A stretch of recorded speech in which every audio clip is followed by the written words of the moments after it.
Assalamualaikum warahmatullahi wabarakatuh. Kembali lagi dengan saya di channel YouTube Natasha Putri Ayanda. Kali ini masih sama dengan video sebelumnya berkenaan dengan mata kuliah umum, administrasi dan supervisi pendidikan. Di sini saya akan membahas materi tentang administrasi pendidikan dan tenaga kependidikan. Seperti minggu sebelumnya, kita masih membahas M, yaitu tentang sumber daya manusia. Seperti yang telah kita ketahui, administrasi manajemen itu proses pengelolaan 7M plus 1I. Nah, salah satu yang kita bahas di sini yaitu M. M yang dimaksudkan di materi ini yaitu manusia. Manusia yaitu pendidik atau tenaga kependidikan atau bisa disingkat dengan PTK, pendidik dan tenaga kependidikan. Nah, muncullah pertanyaan, siapa PTK? Kenapa perlu dikelola dan untuk apa? Untuk apa dikelola?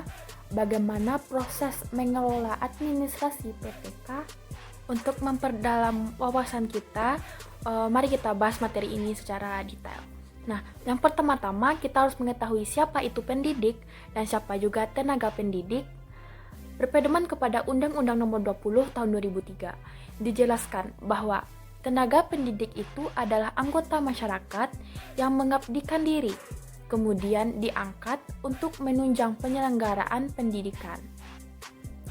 Nah, kalau pendidik yang kita ketahui sama ini ya dosen, guru, berpedoman kembali kepada Undang-Undang Nomor 20 Tahun 2003. Ini sangat banyak jenisnya.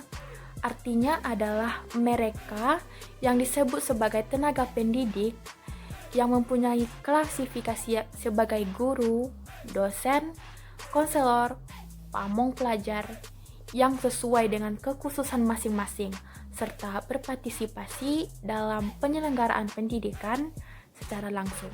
Nah, jadi kita sudah bisa membedakan antara yang dua ini kan, mana yang pendidik dan mana yang tenaga kependidikan. Administrasi PTK, apa itu?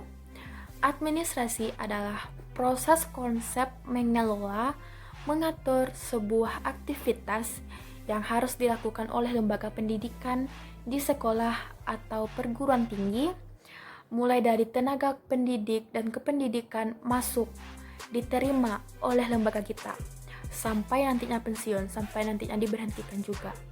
Nah, jika kita simpulkan dengan bahasa yang lebih sederhana, administrasi PTK aktivitas pengelolaan sumber daya manusia mereka yang disebut sebagai pendidik dan tenaga kependidikan mulai dari diterima ke lembaga itu sampai nantinya berhenti. Nah, proses inilah yang sangat panjang karena kita dihadapkan oleh manusia.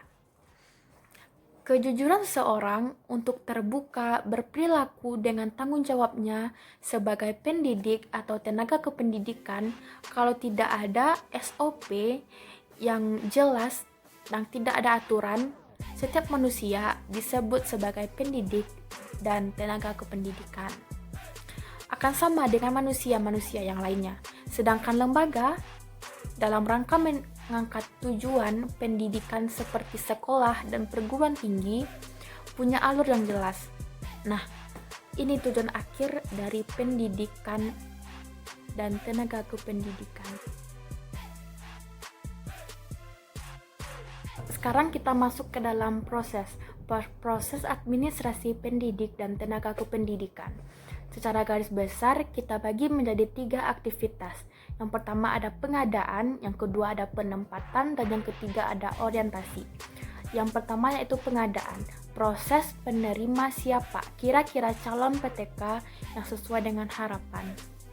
Dan yang kedua ada penempatan, memposisikan mereka di tempat yang semestinya, yang sesuai dengan skill mereka. Dan yang ketiga ada orientasi, sebagai bentuk penerimaan kita kepada calon-calon mereka yang kita sebut dengan pendidik dan tenaga kependidikan. Untuk lebih memperdalam wawasan kita, mari kita lihat yang harus kita perhatikan di proses pengadaan. Yang pertama yaitu analisis ramalan kebutuhan ketenagaan kerjaan seperti guru yang sudah tidak ada ataupun dosen yang sudah tidak ada maupun itu pensiun. Nah, ini harus diisi. Yang paling penting menentukan adalah rasio dosen atau guru dengan siswa atau mahasiswa. Apakah sudah ideal? Nah, dan yang kedua yaitu rekrutmen. Kalau sudah ada analisis, maka lakukan rekrutmen. Penerimaan rekrutmen ini juga panjang. Yang pertama ada syaratnya, dan yang kedua ada perbincangan tim, dan yang terakhir setelah rekrutmen ada seleksi, menemukan yang baik di antara yang baik. Nah, yang kedua, kita masuk yang kedua ada penempatan. Kita mendapatkan calon-calon terbaik bergabung sebagai tenaga pendidikan di sekolah, perguruan tinggi, atau lembaga kita. Nah, penempatannya itu harus proses menempatkan mereka yang diterima di tempat yang dibutuhkan sesuai dengan latar belakang, kebutuhan, dan skill mereka. Dan yang ketiga ada orientasi.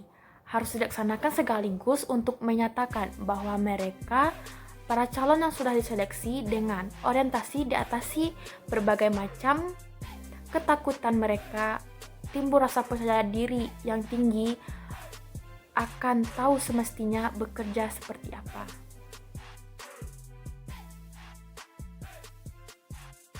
Nah, beralih kepada hak. Bagaimana dengan hak-hak calon seperti kita, calon pendidik dan tenaga kependidikan? Nah, hak seorang pendidik dan tenaga pendidikan minimal ada 3 yang kita dapat. Yang pertama ada gaji, yang kedua ada tunjangan, dan yang ketiga ada penghargaan. Kita bahas satu persatu. Gaji.